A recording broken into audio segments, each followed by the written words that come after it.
Au plus on se rapproche de la fin des SNK, au plus on finit inévitablement par prendre du recul et se demander où tout ça nous a mené. Quelle est la conclusion de cette histoire? Pourquoi l'avoir écrite? Pourquoi l'avoir regardée? Pour n'importe quelle œuvre, c'est quand il ne reste plus qu'une poignée d'épisodes ou de chapitres qu'on se rend compte qu'on ne peut plus regarder vers l'avenir en se demandant où il nous mènera. Et à ce moment-là, on regarde en arrière et on se demande quel était le but. En tant que spectateur, on se demande si on a aimé ou pas, si on va la recommander à ses amis, la critiquer, en parler ou simplement l'oublier. En tant qu'auteur, on se demande pourquoi l'histoire s'est terminée. Est-ce parce que le personnage principal a simplement trouvé ce qu'il cherchait? Ou alors parce que l'histoire est arrivée au bout de ses thématiques et n'a plus aucune question qui ont besoin de réponse? Si toutes les histoires se finissent souvent par une morale, une conclusion ou un message, c'est parce qu'une fois arrivées au bout, elles ne se suffisent plus à elles-mêmes et ont besoin d'une fin qui puisse justifier toute l'histoire qui vient d'être racontée. Ça peut être quelque chose d'aussi simple que le gentil a battu le méchant, ou le garçon et la fille sont enfin ensemble. Mais pour une œuvre comme SNK, la conclusion doit être à la hauteur de l'histoire qu'elle a portée jusque-là. Alors qu'en est-il? Quelle est la conclusion d'SNK?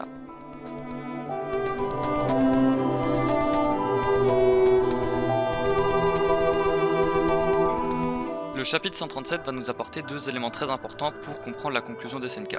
Le premier élément qu'il nous apporte, c'est, d'une certaine façon, c'est une validation à une des théories les plus importantes quant à la fin d'SNK, une théorie qui dure depuis assez longtemps, et on trouve cette réponse à la première page du chapitre 137, où dans une des cases tout en bas, on voit un espèce de petit animal. Ce petit animal, vous le connaissez peut-être, vous en avez déjà peut-être entendu parler, c'est la Lucigenia. Alors comme vous le savez peut-être, la Lucigenia, c'est un animal préhistorique qui a existé pendant l'explosion du Précambrien, qui était une phase où les tout premiers organismes complexes ont commencé à apparaître en masse dans les océans. Et la Lucigenia en faisait partie. Alors on se doute depuis un bon moment que la Lucigenia a un rôle important à jouer dans la conclusion de l'histoire des SNK, et ça depuis qu'on connaît le mythe, le véritable mythe d'Ymir, où on la voit tomber dans une espèce de cave et un peu fusionner avec un espèce d'animal super bizarre qui ressemble très très fort à la Lucigenia. Et c'est là qu'on a commencé, que des gens ont commencé à se rendre compte qu'il y avait potentiellement un lien,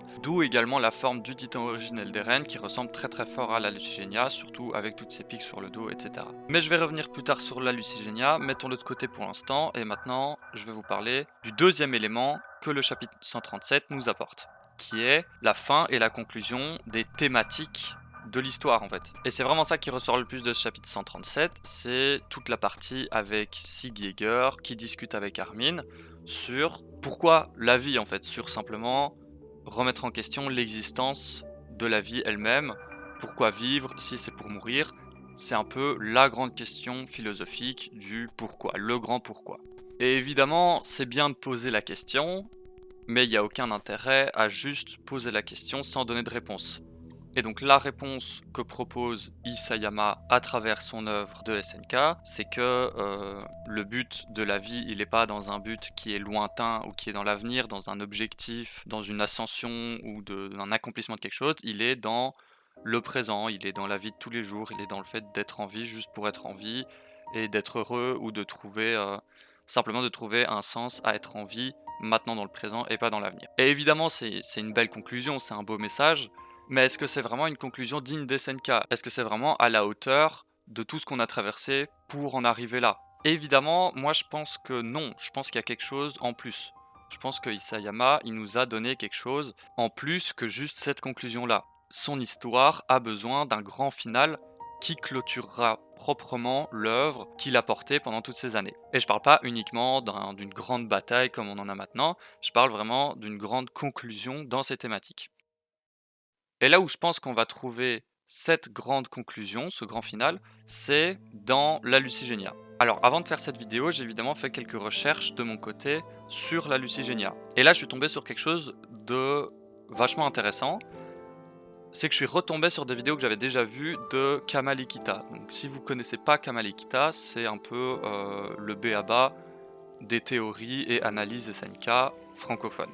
Donc c'est vraiment une très très bonne chaîne. Et donc je suis retombé sur une de ces vidéos qui parlait justement de la Lucigenia au moment où c'était encore qu'une hypothèse et au moment où il parlait vraiment de la case dans laquelle on voit Ymir tomber au fond de la grotte et fusionner d'une certaine façon avec cette espèce d'animal qui ressemble très très fort à la Lucigenia, qu'on pourrait considérer comme Lucigenia, qui est la cause de son pouvoir de titan.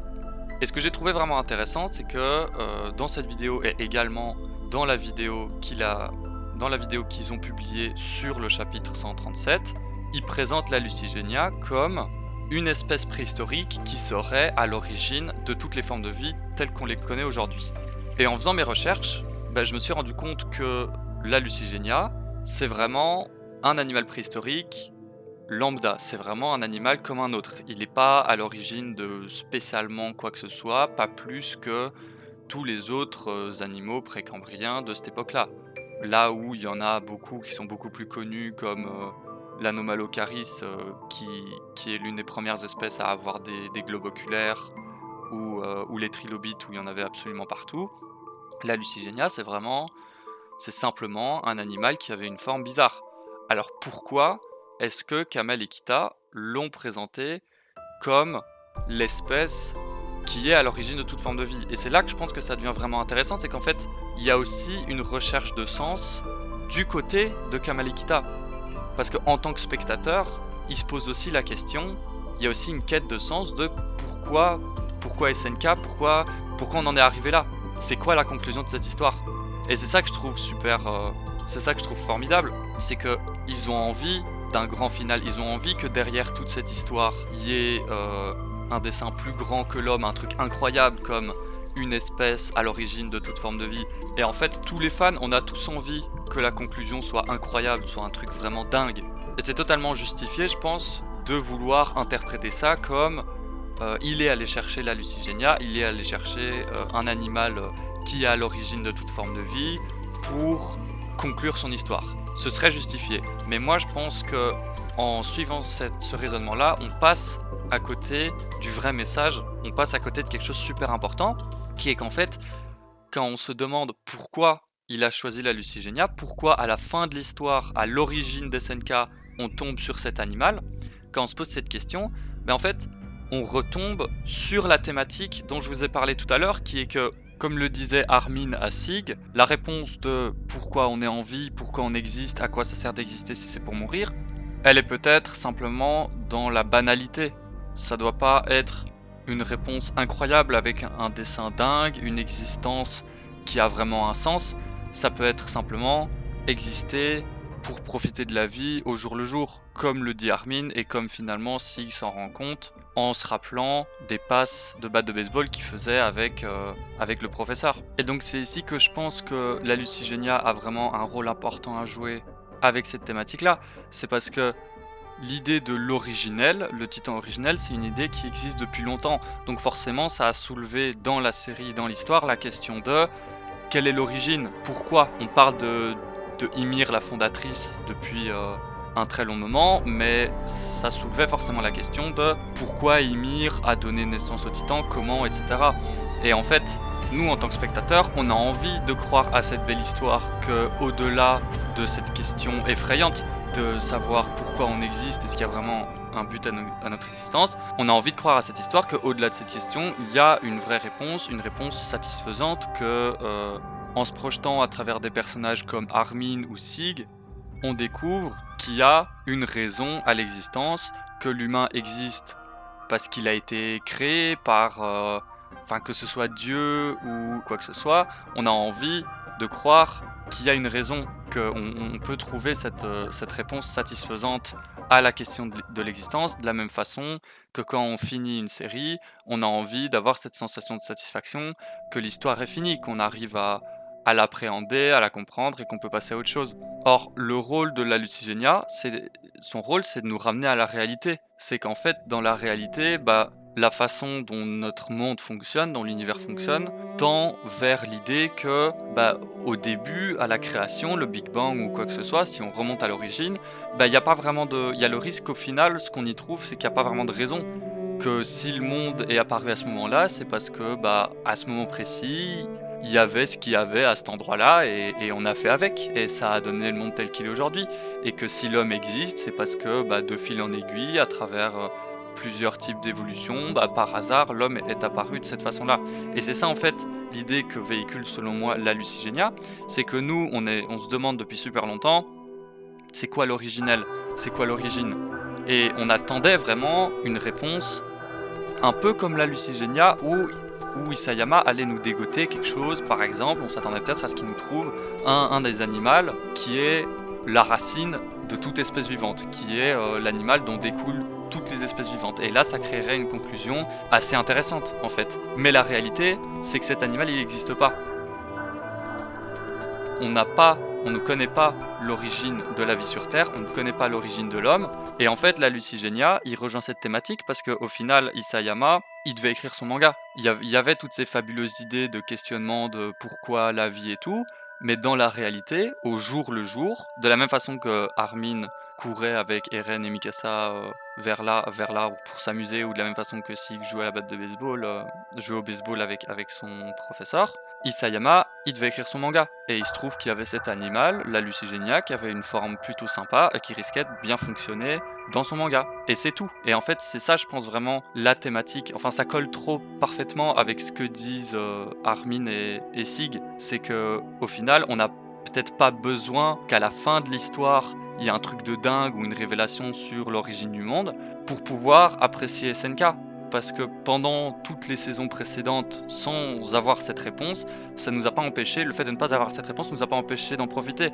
Alors pourquoi est-ce que nous maintenant, on pourrait pas profiter et apprécier l'œuvre telle qu'elle est, sans forcément qu'il y ait une réponse satisfaisante à l'existence? Parce qu'en soi, la réponse, elle peut être satisfaisante sans forcément être grandiose. C'est ça qu'il essaye de nous dire via la Lucigenia, c'est que dans la réalité, les choses existent un peu par hasard et que ça peut avoir l'air décevant qu'il n'y ait pas un créateur ou que l'humain n'existe pas pour un but précis, mais qu'on ne doit pas se laisser avoir par cette déception, qu'on ne doit pas se laisser dire « Ah, la conclusion d'SNK était pas aussi épique que je m'y attendais, donc on ne doit pas se laisser dire que SNK n'est pas une bonne œuvre parce qu'elle n'a pas abouti », parce que ça voudrait dire mettre de côté toute la passion et tout le plaisir qu'on y a pris pendant les saisons précédentes. Parce qu'en fait, c'est ça qu'il essaye de nous dire, autant via la thématique de la Lucigenia que via ces personnages de Armin et Sig et tous les autres, c'est qu'on peut profiter de la vie ou d'une histoire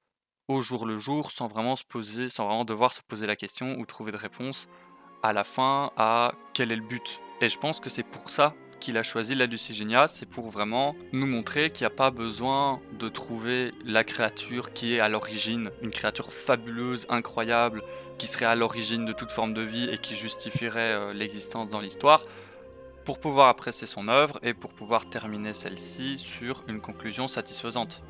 Et j'irais même jusqu'à dire que ce genre de conclusion minimaliste, si on veut, elle est limite plus intéressante qu'une conclusion qui aurait été beaucoup plus épique ou beaucoup plus grandiose, parce qu'elle rejoint une thématique super intéressante de l'opposition entre la religion et la science, qui est que une des raisons principales pour laquelle la religion s'est autant opposée à la science à travers l'histoire, c'est parce que la science, elle cherche à comprendre pourquoi l'homme existe, pourquoi le monde existe, sans se poser la question du sens. La science, elle est affranchie de notions de bien, de mal ou de morale même. Et en fait, du coup, ce que la religion craignait en la science, c'est que, à force de tout le temps vouloir la vérité absolue, on avait peur que ce que la science découvrirait derrière la question de pourquoi le monde existe, pourquoi l'homme existe, ce soit une réponse qui ne soit pas satisfaisante. Ce soit qu'au final, s'il y a eu le Big Bang ou si l'homme est apparu, c'est pas parce que Dieu l'a voulu ou que quelqu'un a décidé que ça en serait ainsi pour un but précis, c'est juste parce que, comme je l'ai dit plus tôt, de fil en aiguille, voilà, un singe qui a ramassé 2 pierres, qui a commencé à faire du feu, cuire de la bouffe, donc ça faisait évoluer son cerveau, et au fil des années, c'est juste devenu l'homme comme ça. Et au final, du coup, l'homme, il est sur Terre parce qu'il y est, sans plus. Et c'est ça, en fait, que la religion craignait en la science, et c'est pour ça qu'ils voulaient pas, par exemple, admettre que la Terre tournait autour du Soleil et non l'inverse. C'est parce que ça sous-entendait que la Terre était pas la Terre parce que Dieu en avait décidé ainsi, ça sous-entendait que la Terre était là parce que voilà, c'est un bout de rocher qui tournait autour d'une étoile et voilà, et c'est comme ça que les choses sont et il n'y a pas besoin d'aller plus loin. Et c'est ça en fait que rejoint la thématique du manga de Hajime Isayama, et moi je trouve ça juste fabuleux et super intéressant. Après évidemment, on trouve chacun notre propre conclusion dans cette histoire. Et c'est ça qui est super, c'est de partager nos opinions, nos conclusions et ce que chacun en tire de cette œuvre.